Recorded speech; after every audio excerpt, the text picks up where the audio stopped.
Hey everyone, welcome back you all at Achievers online classes platform. And in this particular session हम हमारे NTA UGC net paper 1 का syllabus discuss करेंगे in detail. क्या क्या कौन कौन से पोर्शन इम्पोर्टेंट होते हैं, तो फुली डिटेल के साथ सिलेबस कवर करेंगे हम अपना। आइए स्टार्ट करते हैं। इससे पहले के लेक्चर में हमने कुछ आपको बेस बताया था कि नेट के एग्ज़ाम में कौन से कितने पेपर और कितने मार्क्स के आते हैं। आई होप आप सभी ने वो क्लास ज़रूर सुनी है। और नेक्स्ट इस सेशन में हम डिस्कस करेंगे पेपर 1 का सिलेबस, कौन कौन से टॉपिक्स मोस्ट इम्पॉर्टेंट है, कहाँ से क्वेश्चंस हैं वो आ चुके हैं और कहाँ से यूजली क्वेश्चंस बनते हैं। ठीक है, तो चलिए स्टार्ट करते हैं। देखिए, सिलेबस जो है यूनिवर्सिटी ग्रांट कमीशन जो 83 सब्जेक्ट्स का सिलेबस डिसाइड करता है। पेपर 1 जो है आपका वो एज यूजुअल कॉमन रहता है, सभी के लिए ही जनरल पेपर होता है ये। सो ये पेपर चाहे किसी का सब्जेक्ट इकोनॉमिक्स है, चाहे कॉमर्स है, चाहे इंग्लिश है, चाहे ज्योग्राफी है, वट एवर इट इज़, आपको ये जो पेपर 1 का सिलेबस है ये करना ही करना पड़ेगा सभी के लिए। It's a general paper on teaching and research aptitude इसे बोला जाता है। ये आपकी जो समझ है, एनालाइज पावर जो है आपकी, उसको और आपकी नॉलेज को ये पेपर देखता है। रिसर्च का जो मेन इसलिए है योगदान क्योंकि हम जो ये टेस्ट करने वाले हैं वो इन फ्यूचर हमारे पीएचडी और हायर लेवल का जो टेस्ट होता है नेट, इसमें रिसर्च इम्पोर्टेंट है। आगे फर्दर आप टीचिंग करोगे या फिर आप अपने पीएचडी करोगे तब भी रिसर्च की रिलेवेंस रहती ही रहती है। इसीलिए यहाँ पर मेन फोकस है mainly teaching and research aptitude, but all over total 10 units है और ये कॉमन जनरल पेपर है जो सभी के लिए रहता है। ओके, देखिए, टीचिंग एप्टीट्यूड हमारी फर्स्ट यूनिट है और टीचिंग एप्टीट्यूड से आप बहुत सारे बच्चे हैं वो पहले से भी इसके बारे में अवेयर होंगे कि टीचिंग एप्टीट्यूड क्या होता है, बिकॉज हम इन फ्यूचर टीचर बनने वाले हैं। ये टीचर लेवल का हाईएस्ट टेस्ट होता है नेट, तो यहाँ पर टीचिंग की जो इम्पोर्टेंस है वो बहुत बहुत ज़्यादा है। टीचिंग एप्टीट्यूड से आपके कौन कौन से पार्ट्स हैं। फर्स्ट है कॉन्सेप्ट्स, जिसमें आपको try dimensional model of teaching, teaching के बेसिक फीचर्स और लेवल ऑफ टीचिंग बहुत बहुत बहुत इंपॉर्टेंट है। लेवल ऑफ टीचिंग जिसमें मेमोरी, अंडरस्टैंडिंग, रिफ्लेक्टिव लेवल, और यहाँ पर जो जितने भी आपके कुछ भी नेम्स आते हैं जैसे मेमोरी लेवल है और अंडरस्टैंडिंग और रिफ्लेक्टिव लेवल, ये किस किस पर्सन ने दिया। जैसे रिफ्लेक्टिव लेवल है वो हंट ने दिया था। इस टाइप के जो क्वेश्चन है हम ट्रिक के साथ में करेंगे। लेवल से बहुत ज़्यादा क्वेश्चन पूछे जाते हैं। बेसिक कैरेक्टरिस्टिक से क्वेश्चन आ जाता है, कई दफ़ा देखने को मिलता है। Next one is learners characteristics. जितने भी लर्नर के करेक्टरिस्टिक्स हैं, जो अडोलोसेंस है लर्नर या अडल्ट लर्नर हैं, ठीक है, तो उसमें इनके करेक्टरिस्टिक्स वेरी करते हैं कि किस लर्नर के किस टाइप के करेक्टरिस्टिक्स हैं।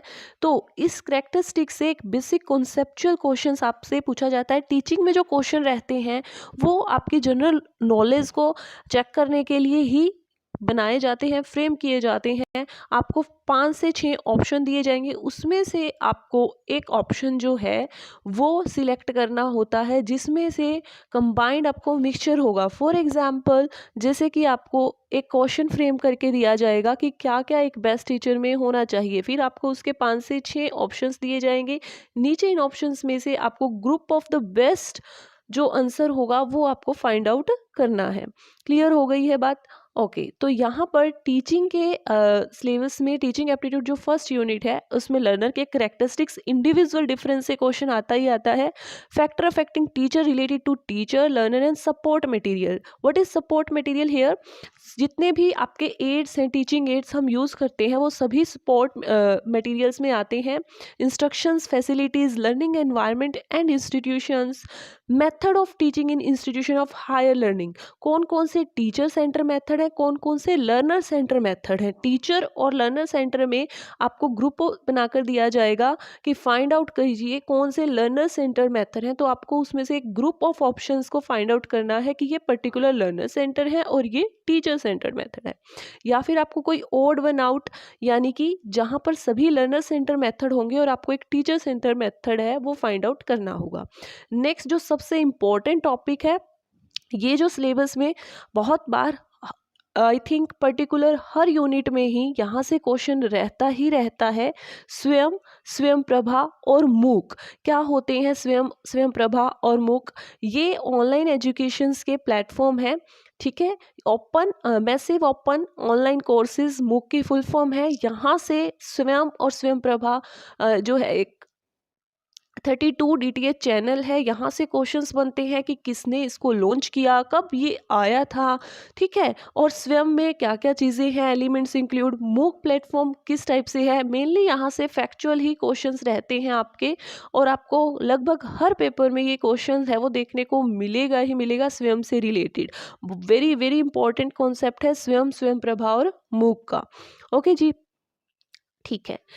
अभी टीचिंग एप्टीट्यूड खत्म नहीं हुआ, अभी टीचिंग सपोर्ट मटेरियल है जिसमें ट्रेडिशनल्स कौन कौन सी हैं, जैसे बुक है, ठीक है, ब्रिक एंड मोटर है, और जो मॉडर्न है और आईसीटी बेस्ड मटेरियल कौन कौन सा है। फिर इवेल्युएशन सिस्टम, इवेल्युएशन सिस्टम भी स्वयं, स्वयं प्रभा की तरह ही बहुत ही हॉट टॉपिक ऑफ टीचिंग बोला जाता है इसे, क्योंकि इवेल्युएशन सिस्टम में फॉर्मेटिव, समेटिव और बाकी डायग्नोस्टिक वेरियस टाइप्स के इवेल्युएशंस होंगे, जिन्हें हम डिटेल्ड मैनर में आगे हमारे जो सिलेबस करेंगे उसमें कवर करेंगे। यहाँ से एक क्वेश्चन इवैल्यूएशन का भी रहता ही रहता है। और कंप्यूटर बेस्ड टेस्टिंग, जैसे कि आपका नेट का एग्ज़ाम भी कंप्यूटर बेस्ड होता है। कंप्यूटर बेस्ड बोले तो आपको ऑनलाइन ये एग्ज़ाम देना पड़ता है, तो सीबीटी के ऊपर क्वेश्चन आते हैं और वेरियस इनोवेशन जो टेक्निक्स हैं वहाँ से भी। अब जितना ये सिलेबस यहाँ पर एनटीए ने बताया है टीचिंग एप्टीट्यूड का, सिर्फ यही सफिशिएंट नहीं है एग्ज़ाम के लिए। इसके अंदर से बहुत सारे टाइप्स के जो क्वेश्चन है, बेसिक एक जनरल आपके एप्टीट्यूड को चेक करने के लिए, आपकी नॉलेज को चेक करने के लिए, आपकी समझ को चेक करने के लिए, आपकी एनालिसिस पावर को चेक करने के लिए क्वेश्चंस है फ्रेम किए जाते हैं टीचिंग में। और इसके अलावा हर यूनिट में जितना सिलेबस दिया गया है ऑफिशियली, ये सारा सिलेबस एनटीए की साइड से ऑफिशियली है। डिस्क्रिप्शन में आपको इसका पीडीएफ भी मिल जाएगा, तो आप इजीली वहाँ से डाउनलोड कर सकते हैं। इस सिलेबस के अलावा भी बहुत सारी चीज़ें हैं जो कि लिखी नहीं हुई, बट वहाँ से क्वेश्चंस आते हैं और फ्रेम होते हैं, जिन्हें कि हम अपनी क्लासेस में कवर करेंगे वन बाय वन। बहुत सारी ऐसी इंपॉर्टेंट चीज़ें हैं। नेक्स्ट है हमारी unit number 2, research aptitude. Research हम क्या कर रहे हैं, दोबारा से सर्च कर रहे हैं। देखो सर्च तो एक पहले हो चुकी है, क्यों इसका नाम रिसर्च है, ठीक है। रिसर्च का मतलब सर्च अगेन, हम दोबारा से किसी टॉपिक पे किसी चीज़ पे सर्च कर रहे हैं, क्योंकि हमें प्रीवियस जो सर्च मिली हुई की हुई जिन्होंने पहले उसी टॉपिक पे की थी, उसमें हमें गैप मिला है, रिसर्च गैप मिला है, और उस गैप को हम अपनी जो रिसर्च है उसमें कंप्लीट करेंगे। That is the meaning of research.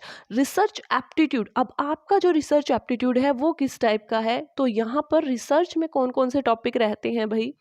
Research में रिसर्च का basic meaning, various types and characteristics, और मोस्ट इंपॉर्टेंट टॉपिक है रिसर्च का positivism and post positivism. Positivism आपकी एक क्वांटिटेटिव कॉन्सेप्ट्स होती है, साइंटिफिक है। पोस्ट पॉजिटिविज्म आपकी क्वालिटेटिव अप्रोच है, और ये सोशल साइंस के फील्ड प्लस साइंस दोनों को ही मिक्स करती है, ठीक है। यहाँ से पॉजिटिविज्म, पोस्ट पॉजिटिविज्म से क्वेश्चन डैम श्योर है आपके एग्जाम में रहता ही रहता है, बहुत ही इम्पॉर्टेंट टॉपिक है। नेक्स्ट है आपका मेथड्स ऑफ रिसर्च। अब मेथड्स ऑफ रिसर्च जो आपको दिख रहा है ना स्क्रीन पे, experimental, descriptive, historical, qualitative, quantitative, सिर्फ इतना ही नहीं है। मेथड्स ऑफ रिसर्च में वेरियस मेथड्स हैं, जैसे एक्शन रिसर्च होती है, ठीक है। ये है आपका जो है एक टाइप है रिसर्च का, ठीक है। एक्स पोस्ट फैक्टो है आपकी एक रिसर्च, एक हिस्टोरिकल रिसर्च है, ठीक है, एक्सप्लेनेटरी है, एक्सप्लोरेटरी है। ये रिसर्च के डिज़ाइन भी कुछ बोले जाते हैं, लॉन्गिट्यूडनल है, क्रॉस सेक्शनल है। बहुत सारे ऐसे क्वेश्चंस हैं जो इनमें से आते हैं। Again very important topic, method of research. Steps of research या रिसर्च प्रोसेस के क्वेश्चन पूछे जाते हैं एग्जाम में। किस टाइप से ये क्वेश्चन पूछे जाते हैं इस टॉपिक से, प्रोसेस ऑफ रिसर्च से। यहाँ आपको क्वेश्चंस है दिया गया होगा कि रिसर्च की जो प्रोसेस है उन्हें सीक्वेंस में लगाइए, और यहाँ आपको 5 से 6 ऑप्शंस गिवन होंगे, जहाँ पर रिसर्च के जो स्टेप्स हैं वो जम्बलिंग फॉर्म में होंगे। आपको वो ऑप्शन फाइंड आउट करना है जहां सीक्वेंस में प्रोसेस ऑफ रिसर्च के गिवन है कि sorry steps of research given है इन सीक्वेंस मैनर में, कि पहले कौन सा स्टेप आएगा, ठीक है, फिर कौन सा आएगा, जैसे प्रॉब्लम फॉर्मुलेशन, फिर हाइपोथेसिस बनाना, ठीक है, देन एंड इसमें लास्ट में चलते जाएंगे तो सबसे लास्ट जो स्टेप है वो आपका रिपोर्ट राइटिंग का होता है, बीच में डाटा कलेक्शन, डाटा एनालिसिस, ठीक है। तो इस टाइप से जो है रिसर्च के स्टेप या प्रोसेस ऑफ रिसर्च से क्वेश्चंस आते हैं आपके एग्जाम में। आपको ऑप्शंस गिवन होंगे वहीं पर, लेकिन आपको उसे असेंडिंग ऑर्डर में सेट करना होता है, ठीक है। कई बार ये भी पूछ लिया जाता है कि जैसे डाटा कलेक्शन के बाद क्या किया जाएगा, data analysis, interpretation and then report, ठीक है। तो इस टाइप के क्वेश्चंस भी यहाँ से फ्रेम होते हैं। एक क्वेश्चन यहाँ से भी डैम श्योर है आपके एग्जाम में रहता है। Is that clear? यहाँ तक आई थिंक आपको कोई प्रॉब्लम नहीं हो रही है सिलेबस को अंडरस्टैंड करने में। थीसिस एंड आर्टिकल राइटिंग, एक होता है डेजर्टेशन, एक होता है थीसिस। हमारे इंडिया में जो डेजर्टेशन है वो पीजी लेवल पे और थीसिस पीएचडी लेवल पर होता है, बट फॉरेन में इससे बिल्कुल ही रिवर्स सिनेरियो है।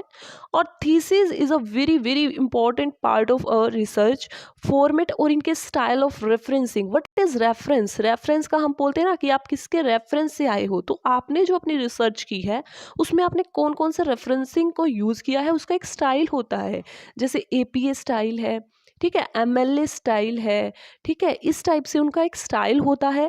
और ये आपको रेफरेंस है, किसी भी गूगल स्कॉलर पे आप जाओगे, कोई भी रिसर्च पेपर देखोगे तो आपको लास्ट में वहाँ पर जब आप उस पेपर से आपने यूज़ किया है उसको अपनी रिसर्च में, उसको क्रेडिट देने के लिए रेफ़र करते हो, तो वहाँ वेरियस टाइप्स में उस रिसर्च पेपर के जो ऑथर हैं उनके नेम और जर्नल क्या है और पेज नंबर क्या है, किस ईयर में पब्लिश हुए, वो सब गिवन होता है। वहाँ से भी आप ये कर सकते हो सेट। प्लस में वर्ड में भी आपका जो रेफरेंस है वो गिवन रहता है सिस्टम में, पीसी में या लैपटॉप में, आप वहाँ से भी देख सकते हो। तो स्टाइल्स ऑफ रेफरेंसिंग से आपका क्वेश्चन रह जाता है।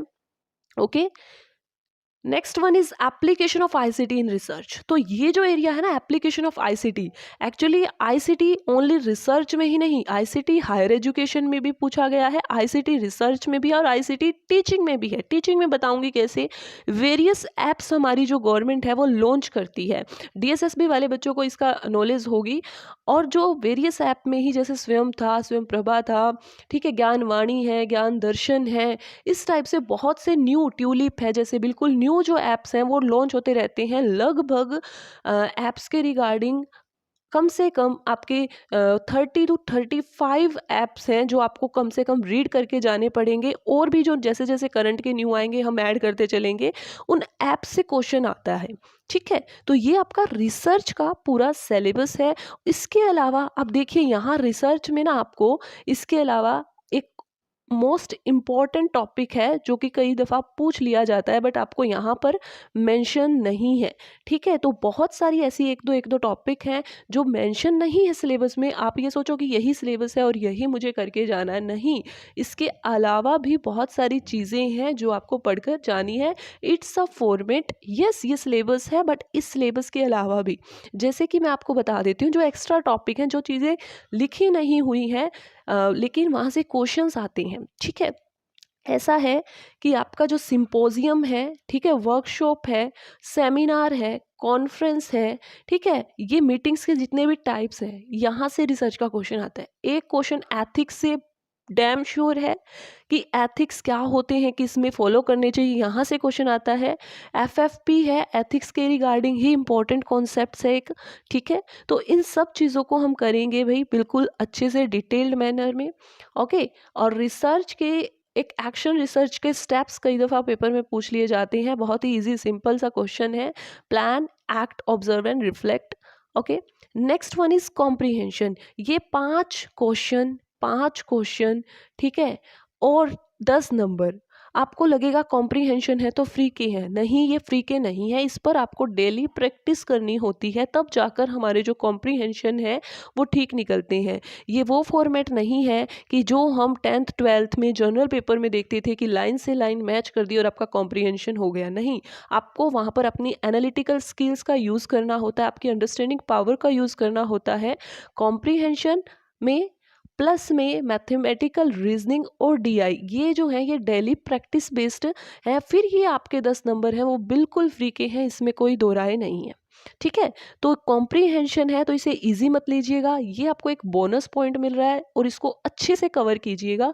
कॉम्प्रीहेंशन से क्वेश्चंस आप इजीली बना सकते हो अगर आपकी प्रैक्टिस है तो। क्या है, एक सिंपल पैसेज गिवन होगा जिसमें से 5 क्वेश्चन आपसे पूछे जाएंगे और ये श्योर है ये फॉर्मेट रहता ही रहता है। इसके साथ साथ पिछले 2 बारी से जो एनटीए है वो क्या कर रहा है, 2-3 टाइम से आपका जो सेकंड पेपर है ना उसमें भी लास्ट में 2 पैसेज दे रहा है। सेकंड पेपर में भी 2 पैसेज और 1 पैसेज यहाँ पर। टोटल आपके 15 क्वेश्चन यानी 30 मार्क्स आपकी अगर प्रैक्टिस है तो बिल्कुल ही ईजी है, आप ले सकते हो। बट ये सिर्फ और सिर्फ आपकी प्रैक्टिस पर बेस्ड है, कॉम्प्रीहेंशन।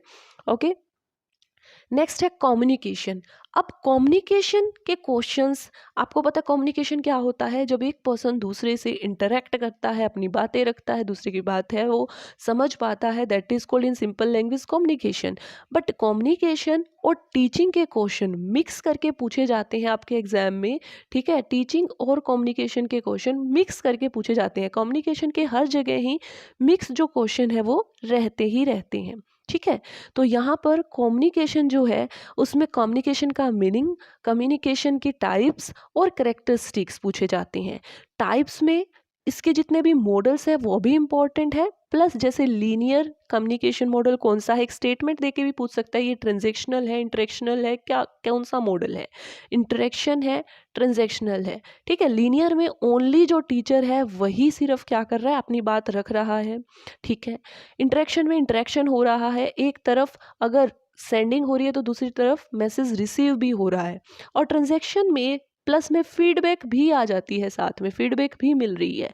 ठीक है, तो ये पूरी की पूरी जो प्रोसेस है आपकी ये रहती है। कम्युनिकेशन के टाइप्स, कम्युनिकेशन के मॉडल, बर्लो मॉडल है, एसएमसीआर है, यहाँ से क्वेश्चंस आते हैं। और टर्म है कम्युनिकेशन में बहुत सारी छोटी छोटी, जैसे काइनेसिक, जो काइनेसिक है।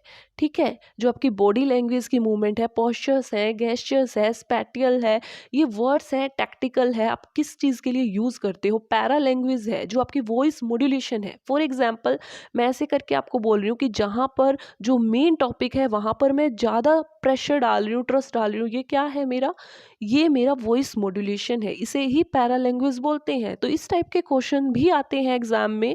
ठीक है, कम्युनिकेशन में से इफेक्टिव कम्युनिकेशन और क्लासरूम कम्युनिकेशन बहुत बहुत बहुत इंपॉर्टेंट है। वर्बल, नॉन वर्बल, ग्रुप, ठीक है, इंटरकल्चरल, यहाँ से क्वेश्चंस फ्रेम होते हैं। बैरियर्स इफेक्टिव कम्युनिकेशंस में कौन कौन सी, जैसे सिमेंटिक बैरियर है, जार्गोन वर्ड आपको बहुत बार देखने को मिलेगा, जैसे इसमें पर्टिकुलर एक वर्ड होता है जार्गोन, ये टेक्निकल लैंग्वेज के लिए है। सिमेंटिक बैरियर है, लैंग्वेज रिलेटेड बैरियर्स है, इस टाइप के क्वेश्चंस फ्रेम होते हैं। कल्चरल बैरियर्स है। ठीक है, तो यहाँ पर कम्युनिकेशन का सिलेबस में प्लस में कम्युनिकेशन की एक प्रोसेस होती है जिसमें कि डिकोडिंग और इनकोडिंग का स्पेशली पूछा जाता है। तो इनकोडिंग हमेशा सेंडर करता है और डिकोडिंग हमेशा रिसीवर करता है। जब सेंडर की बात को रिसीवर सेम सेंस में समझ जाता है, दैट इज कॉल्ड डिकोडिंग। ठीक है, तो ये भी पूछा जाता है। और मास मीडिया और सोसाइटी से एक क्वेश्चन रहता है, सीधे सीधे सिंपल 5 से 6 क्वेश्चन डायरेक्ट कम्युनिकेशन में से आते हैं।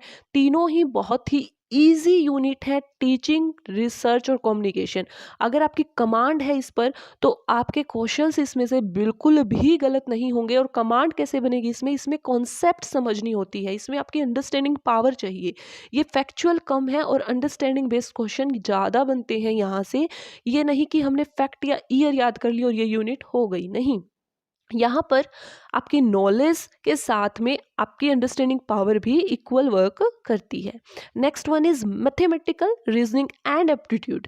यहाँ आपके मैथ और कैलकुलेशन को चेक करने के लिए मैथमेटिकल रीजनिंग और एप्टीट्यूड नाम की एक यूनिट भी है, जो कि यूनिट नंबर 5 है। यहाँ types of reasoning, deductive, inductive, abductive, ये 3 टाइप होते हैं। आपने पढ़ा भी होगा डिडक्टिव क्या होता है रीजनिंग का और इंडक्टिव क्या होता है। डिडक्टिव होता है जनरल टू पर्टिकुलर। आपको जैसे साइंस या मैथ में पहले फॉर्मूला गिवन होगा, पहले एक ब्रॉड चीज़ है, फिर उसको आप क्या कर रहे हो पर्टिकुलर चीज़ों में डिवाइड कर रहे हो, ये जनरल से पर्टिकुलर होती है। इंडक्टिव इसका जस्ट अपोजिट है। यहाँ हमने ये न्यूटन ने एक सेब गिरते हुआ देखा, दूसरा देखा, तीसरा देखा और लास्ट में कंक्लूजन निकाल दिया है कि ये सिंथेसिस बन गया हमारा, कि लास्ट में कंक्लूजन ये निकला कि ये ग्रेविटेशनल फोर्स है जो वर्क कर रहा है। तो जो थ्योरी है, ठीक है, वो लास्ट में वर्क करती है, ठीक है, यानी लास्ट में निकल कर आती है थ्योरी, जबकि डिडक्टिव में थ्योरी आपको स्टार्टिंग में ही गिवन होती है। इंडक्टिव हमेशा क्वालिटेटिव होता है, डिडक्टिव हमेशा क्वांटिटेटिव होता है, ठीक है। बहुत ही लॉजिकल रीजनिंग में भी इससे रिलेटेड कॉन्सेप्ट है, ठीक है, बिल्कुल डिटेल में हम कवर करेंगे इन टॉपिक्स को। तो ये रीजनिंग के कुछ टाइप्स होते हैं हमारी। ओके, नेक्स्ट वन है यहाँ पर नंबर सीरीज। एक पर्टिकुलर नंबर सीरीज गिवन होगी और नेक्स्ट वन आपसे पूछ रखा होगा या मिसिंग नंबर पूछा होगा। लेटर सीरीज होती है, उसमें आपको डिकोडिंग करनी पड़ती है। रिलेशनशिप पर बेस्ड एक क्वेश्चन रहता है, ठीक है, कि ये आपका अगर इसकी लड़की की ओर इशारा करते हुए राम ने ये कहा कि ये मेरी बुआ की, फूफा की, ऐसे करके मतलब बनाकर एक आपको स्टेटमेंट गिवन होगी रिलेशनशिप पर, और आपको उसका राइट आंसर फाइंड आउट करना है कि ये जो पर्सन है इसका क्या लगा, ठीक है। पता ही होगा आपको जो रिलेशनशिप बेस्ड क्वेश्चन है वो किस टाइप से आते हैं। अब बिल्कुल जो मैथमेटिकल पोर्शन पर है, ये तो रीजनिंग का ही पार्ट थे, लेकिन जो मैथमेटिकल पोर्शन पर बेस्ड जो क्वेश्चन है वो आपके जैसे fraction, time, distance, ratio, proportion, यहाँ से क्वेश्चन आते हैं। इनकी डेली प्रैक्टिस चाहिए आपको, ठीक है, डेली प्रैक्टिस। और percentage, profit and loss, interest, discount, average, ये जो मैथ के पोर्शन है यहाँ से क्वेश्चन, जैसे परसेंटेज से मैं आपको बता देती हूँ कि कौन से टॉपिक ऐसे हैं जहाँ से क्वेश्चन रहता ही रहता है। डिस्टेंस से आता है, परसेंटेज से आता है, प्रॉफिट एंड लॉस से है, इंटरेस्ट से, कंपाउंड सिंपल इंटरेस्ट का क्वेश्चन, ये टॉपिक से तो क्वेश्चन रहते ही रहते हैं। रिलेशनशिप से आता है, लेटर सीरीज से आएगा और कोडिंग से भी। तो ये कुछ टॉपिक्स ऐसे हैं जहाँ से क्वेश्चन रहेगा ही रहेगा, आप इग्नोर नहीं कर सकते इन टॉपिक्स को, ठीक है। टोटल 5 क्वेश्चन मैथमेटिकल रीजनिंग के रहते हैं। ओके, तो ये हमारा जो है ये टॉपिक्स हैं मैथमेटिकल रीजनिंग के।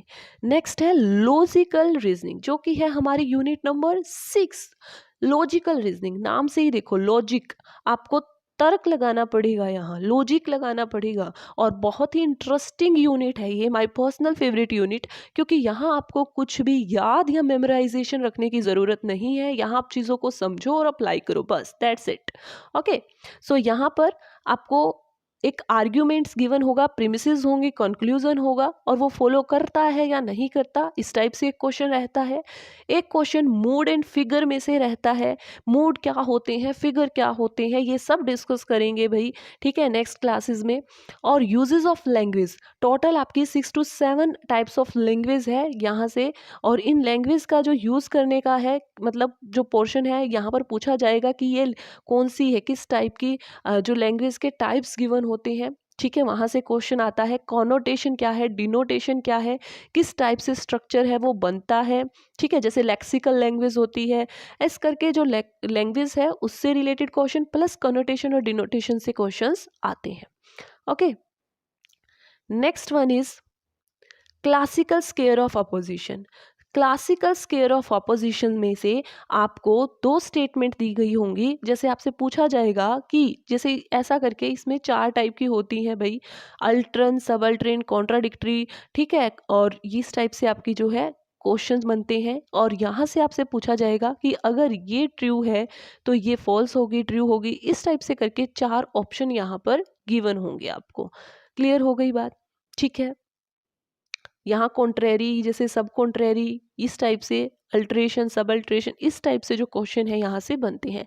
पूरी लॉजिकल रीजनिंग जो है वो सिर्फ और सिर्फ कॉन्सेप्ट्स पर और अंडरस्टैंडिंग पावर पर बेस्ड है। आपको यहाँ रट्टा लगाने की, समझने की, नॉलेज की मतलब नॉलेज तो चाहिए ही चाहिए, लेकिन आपको मेमोराइजेशन करने की ज़रूरत नहीं है। लॉजिकल रीजनिंग में आप चीज़ों को समझ गए तो आपके ये क्वेश्चन फ्री के हैं। और अब जो आपका यूजीसी नेट का पेपर हुआ था वहाँ पर लॉजिकल रीजनिंग से क्वेश्चंस रहे थे, बहुत ज़्यादा रहे थे, इंडियन लॉजिक से भी रहे थे क्वेश्चन। बहुत सारे क्वेश्चंस हैं वो इस यूनिट से पूछे जाते हैं किसी किसी एग्जाम में। और यहाँ पर ऐसा नहीं है कि आप जैसे मूड फिगर आपको पता चल गया तो आप इजीली 2 मिनट में वो क्वेश्चन सॉल्व कर लोगे, ठीक है, ईजी यूनिट है ये। बट इसमें सिर्फ और सिर्फ आपकी समझ डिपेंड करती है। अगर एक बार में आपने वो ये यूनिट्स को समझ लिया, देन आपको ये बार बार रिवाइज करने की जरूरत नहीं है, बस आप इसकी प्रैक्टिस क्वेश्चंस की कर सकते हो। जबकि जो हायर एजुकेशन यूनिट है आपकी, ठीक है, या पीपल एंड एनवायरनमेंट है, वो आपको याद रखनी पड़ेगी, वो आपको रिवीजन उसका करना पड़ेगा, ठीक है, एवरी वीक, तब जाकर वो क्वेश्चंस है वो आपके याद रहेंगे आपको। क्लियर हो गई है बात यहाँ पर? तो नेक्स्ट है evaluating and distinguishing the deductive and inductive reasoning. इसके बारे में चर्चा हम कर चुके हैं। यहाँ आपको कई बारी डिडक्टिव और इंडक्टिव के ना टाइप्स होते हैं, साउंड, अनसाउंड आर्ग्यूमेंट्स, ठीक है। तो यहाँ पर क्या होता है, आपको कई बार क्वेश्चन गिवन होगा, प्रीमिसेस होंगी और कंक्लूजन होगा, लास्ट में दे रखा होगा कि ये अगर प्रीमिसेस बहुत ट्रू है तो कंक्लूजन डेफिनेटली फॉलो करेगा, तो वो आपका डिडक्टिव होता है। डिडक्टिव में अगर बहुत प्रीमिसेस ट्रू है तो conclusion must be true, must be true, ठीक है। इंडक्टिव एक प्रोबेबिलिटी बेस्ड होता है, ओके। तो यहाँ पर ये चीज ध्यान रखना। एनालोसिस, एनालोसिस होता है कंपैरिजन करना, तुलना करना, ठीक है, इसका भी एक क्वेश्चन आता है, ओके। एंड नेक्स्ट वन है वेन डायग्राम। अब वेन डायग्राम कौन से, जो सिंपल हम बनाते हैं वो Venn diagram? No, simple Venn diagram यहाँ पर नहीं पूछे जाते कि आप सिंपल जो वेन डायग्राम है, कि यहाँ पर जैसे पहले ये क्वेश्चन है वो एक सिंपल का भी रहता था कि सभी ए बी है, सभी ए बी है, ठीक है, इस टाइप से करके फिर कोई और टर्म दे दी जाएगी कि सी है वो बी नहीं है, तो ये बताइए क्या सी ए भी है? तो यहाँ पर नहीं होगा। जब बाहर वाले कोई फॉलो नहीं कर रहा तो अंदर भी नहीं करेगा। लेकिन इस टाइप के क्वेश्चन यहाँ वेन डायग्राम में नहीं। यहाँ वेन डायग्राम में एक तो इसके इस टाइप के क्वेश्चन पूछे जाते हैं जो थोड़े से नॉलेज बेस्ड या स्टेटमेंट बेस्ड होंगे। सेकंड, इसमें पर्टिकुलर तीनों सर्कल जो होते हैं वो यूज करके पूछे जाते हैं कि कॉमन पार्ट कौन सा है, ठीक है। तो यहाँ पर जो वेन डायग्राम के क्वेश्चन कुछ अलग टाइप से आते हैं। इस टाइप के क्वेश्चन रहते हैं लेकिन वो पहले क्लासिकल स्केल ऑफ अपोजिशन में भी पूरे हो जाते हैं। वेन डायग्राम के क्वेश्चन थोड़े से हटके पूछे जाते हैं, ओके। और लास्ट में है आर्ग्यूमेंट्स, ठीक है। तो ये हमारा लॉजिकल रीजनिंग का जो पोर्शन है वो है। लेकिन यहाँ पर अभी लॉजिकल रीजनिंग खत्म नहीं हुई, अभी इंडियन लॉजिक बाकी है। बोलते हैं ना ट्रेलर ही है ये, अभी फिल्म बाकी है पूरी, क्योंकि इंडियन लॉजिक से बहुत सारे क्वेश्चंस पूछे जाते हैं। ये जो 4 वर्ड आपको दिख रहे हैं, प्रत्यक्षा, अनुमाना, उपमाना एंड शब्दा, सिर्फ इतने ही नहीं, यहाँ पर बहुत सारी और टर्म्स भी आ जाती हैं। और ये जो है ये भी पूरा हॉट टॉपिक है, यहाँ से क्वेश्चन पूछे जाते हैं हर एक एग्जाम में, ठीक है। ये आपका इंडियन लॉजिक पर है। इंडियन लॉजिक के साथ साथ वेस्टर्न लॉजिक जो है, वेस्टर्न लॉजिक पर भी क्वेश्चन अब की बार देखने को मिले। जो स्टार्टिंग के एग्जाम हुए थे उनमें वेस्टर्न लॉजिक के भी क्वेश्चन थे। तो प्रत्यक्षा जो आपको फेस टू फेस प्रत्यक्ष दिख रहा है, अनुमाना किसी चीज को आपने देखा उससे फिर इन्फ्रेंस आपने ड्राइव किया, उपमाना जब हम कंपैरिजन करते हैं, शब्दा जहां पर हम एक ट्रस्टवर्दी पर्सन ने जो स्टेटमेंट बोल दी उसी को ही वैलिड मान लेते हैं। अर्थपति मतलब अर्थ निकालते हैं, अर्थ की उत्पत्ति इज कॉल्ड अर्थपति, इम्प्लीकेशन होता है इसमें, ठीक है। और अनुपलब्धि मीन्स जो चीज उपलब्ध नहीं है और फिर उससे आपने कुछ निष्कर्ष है वो निकाला है, ठीक है। तो इन सब के एग्जाम्पल करेंगे बिल्कुल अच्छे से, ओके। नेक्स्ट है स्ट्रक्चर एंड काइंड्स ऑफ अनुमाना, कि अनुमाना का किस टाइप से स्ट्रक्चर बनता है, क्या इन्फ्रेंस है, इसके व्याप्ति क्या होती है, ठीक है। और हेत्वाभाषा की एरर, तो यहाँ पर फालिसीज बोल देते हैं।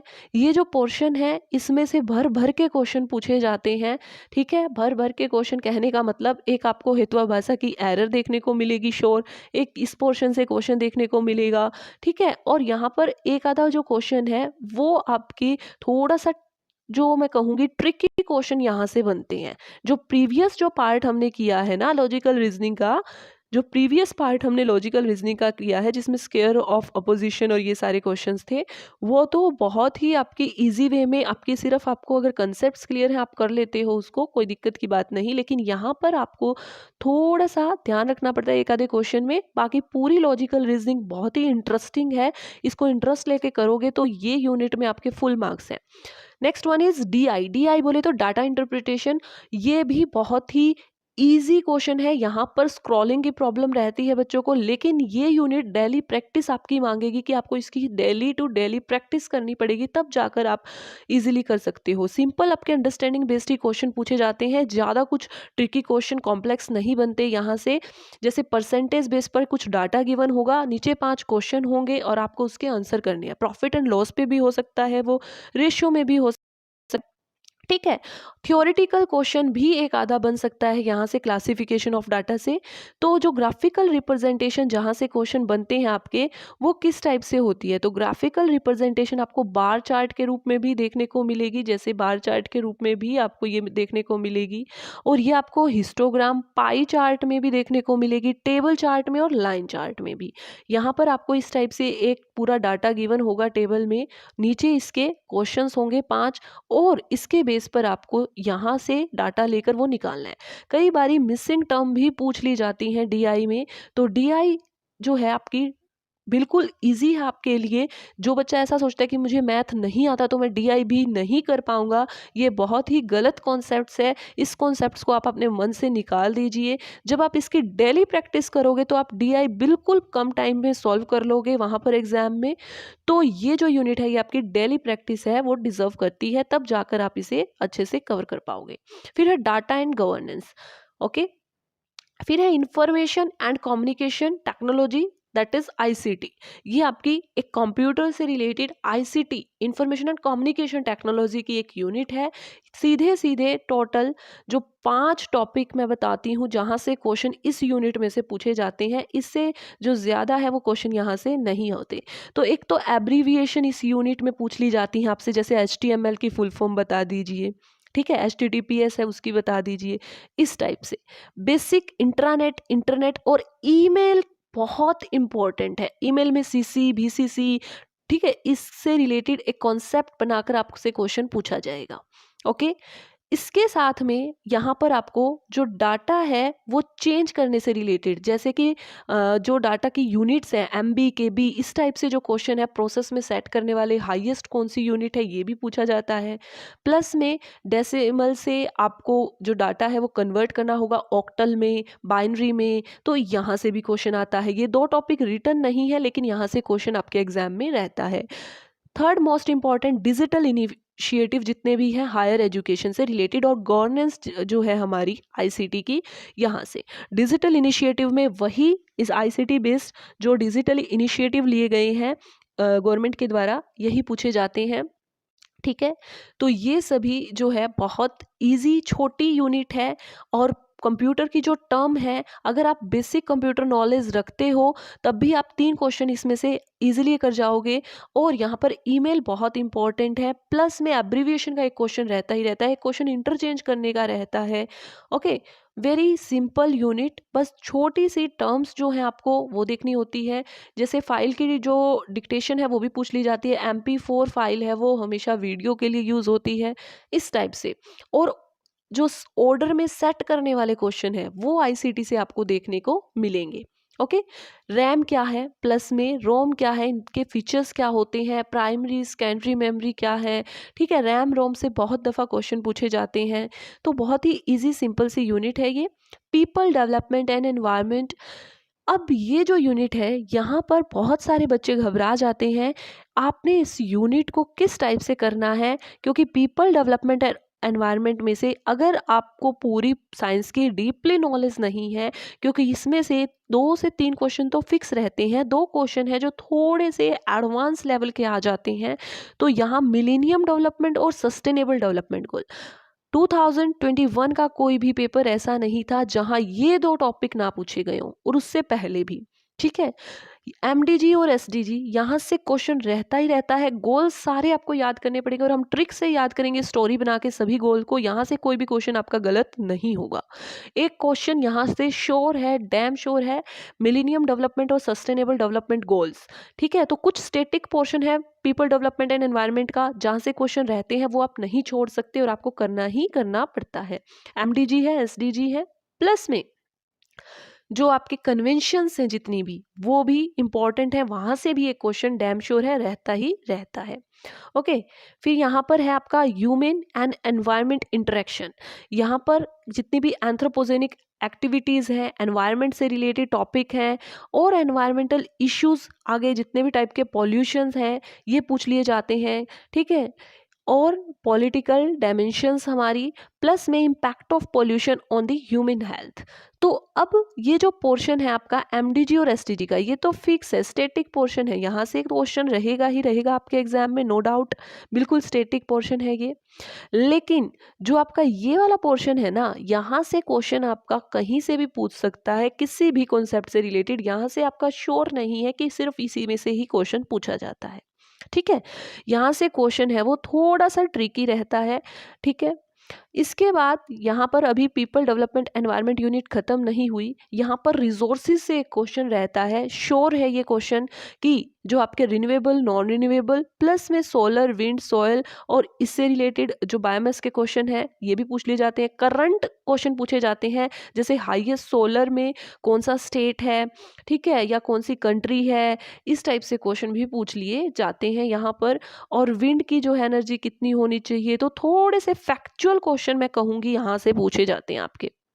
Next, natural hazards and disaster, और ये जो लास्ट का पार्ट है that is also most interesting and important part, environment protection act. जितने भी आपके यहाँ पर चाहे वो आपका नपाक है, national action plan on climate change है, ठीक है, आईएसए है, सोलर अलायंस है, क्योटो प्रोटोकॉल है, 2 प्रोटोकॉल है वो लिखे नहीं हुए, वो भी पूछ लिए जाते हैं, जैसे कार्टेजिना प्रोटोकॉल है, नगोया प्रोटोकॉल है, रियो समिट कब हुई थी, क्या है, इसमें से भी क्वेश्चन डैम श्योर है, और आप इजीली इसको एक बार करोगे तब आप कर लोगे ये।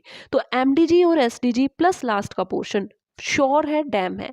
एनर्जी में से भी एक क्वेश्चन पूछा जाता है, और बाकी का जो बीच का पार्ट है वहां से क्वेश्चन कहीं से भी पूछ सकते हैं। एक क्वेश्चन तो करंट का भी रहता ही रहता है आपकी people development and environment unit में से।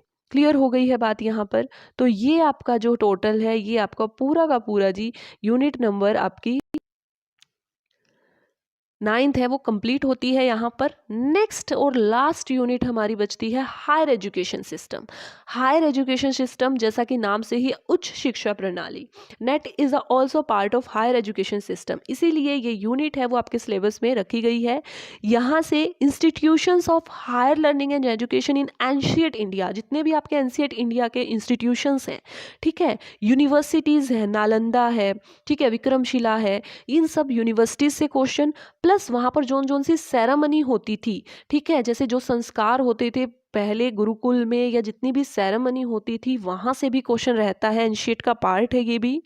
हायर एजुकेशन में कौन कौन से एक्ट, जैसे चार्टर एक्ट से लेकर एल्फेंस्टाइन रिपोर्ट तक का, फिर आगे के जो न्यू एक्ट हैं वो भी पूछ लिए जाते हैं जो आपकी इवोल्यूशन में, क्योंकि ये क्या है आपका बेस है, ये आपका एंशिएंट से लेकर अब पोस्ट इंडिपेंडेंस तक के जो है इंस्टीट्यूशंस इसमें पूछ लिए जाते हैं। ओके, ओरिएंटल, कन्वेंशन और non convention learning programmes in India में कौन कौन से हैं। यहाँ पर आपको एक प्रोग्राम दिया गया होगा और पूछा जाएगा कि ये कन्वेंशन है, ओरिएंटल है या नॉन कन्वेंशन है, ठीक है। फिर है professional, technical and skill based education, इसमें से भी सेम आपको 5-6 ऑप्शन दिए जाएंगे, पूछा जाएगा कि ये कौन सी प्रोफेशनल है या टेक्निकल बेस्ड एजुकेशन है, और आपको वो फाइंड आउट करनी है। ओके, वैल्यू एजुकेशन का एक सिंपल सा कॉन्सेप्ट बेस्ड क्वेश्चन रहता है, और इसके साथ पॉलिसीज, गवर्नेंस एंड एडमिनिस्ट्रेशन। अब यहाँ से क्वेश्चन किस टाइप का बनता है, यहाँ से आपके टोटल ना पार्ट्स होते हैं गवर्नेंस के, जैसे एकेडमिक काउंसिल है, जो एकेडमिक काउंसिल का क्या काम है, सीनेट का क्या काम होता है, और ऐसा वर्क देकर जैसे सिलेबस कौन डिसाइड करेगा, बोर्ड मेंबर क्या होगी, ये इस टाइप से नीचे ऑप्शन होंगे, academic committee, academic board, academic council, senate. तो इस टाइप से करके आपका जो है आंसर यहाँ पर बनेगा। गवर्नेंस से इस टाइप के क्वेश्चन पूछे जाते हैं। तो 5 टॉपिक इसमें मेन है जो रहते ही रहते हैं जहाँ से क्वेश्चन आता है। एंशिएंट का पार्ट है, एंशिएंट में 2 चीजें हैं, इंस्टीट्यूशंस में यूनिवर्सिटीज से पूछा जाता है कि यूनिवर्सिटीज हैं वो कौन कौन सी हैं, कहाँ से हैं, प्लस में सेरामनीज से क्वेश्चन पूछा जाता है, कितनी सेरामनीज वगैरह हैं, और आपका जो हायर एजुकेशन है और पोस्ट इंडिपेंडेंस इंडिया है, यहाँ से क्वेश्चन, प्लस में वैल्यू एजुकेशन और गवर्नेंस से। पॉलिटी के क्वेश्चन अब इतने नहीं पूछे जाते, एक आधा क्वेश्चन है वो आ सकता है, लेकिन इतने नहीं है, पहले ज़्यादा था ये पार्ट। ओके जी, तो ये आपकी पूरी की पूरी 10 यूनिट का सिलेबस है जो हमने डिस्कस किया है। क्या बोला गया है कि 2 मार्क्स, ठीक है, 5 क्वेश्चन ईच रहते ही रहते हैं आपके हर एक यूनिट में से, ठीक है। और यहाँ पर आपकी जो पूरा सिलेबस है नेट का पेपर 1 जो कि कॉमन है, जनरल पेपर है, यहाँ पर पूरा होता है। Thanks for watching. हमने अभी पेपर 1 का जो बैच है वो न्यू स्टार्ट किया है। अगर आपको किसी को भी ज्वाइन करना है और you want to crack your NET this time, then please join our batch and do confirm your success, because ये जो पूरा सिलेबस है ये डिसेंट मैनर में हम कवर करने वाले हैं हमारे कोर्स में। Complete each and every concept मिलेगी आपको। जैसा मैंने सिलेबस बताते हुए आपको बताया कि यहाँ से क्वेश्चन पूछा गया, यहाँ से क्वेश्चन पूछा गया, सेम ऐसे ही जैसे ही हम कॉन्सेप्ट्स करते हैं उसमें जितने भी इंपॉर्टेंट पार्ट हैं वो आपको हाईलाइटेड मिलेंगे। ट्रिक का यूज़ किया जाएगा, जितनी भी आपकी स्टोरीज या ईयर बेस्ड चीज़ें हैं आपको याद नहीं होंगी, बहुत ही ईजी सिंपल मैनर में आपको सब चीज़ें प्रोवाइड होंगी। प्रीवियस ईयर पेपर भी हम करेंगे, पीडीएफ मटेरियल नोट्स के रूप में आपको मिलेगा।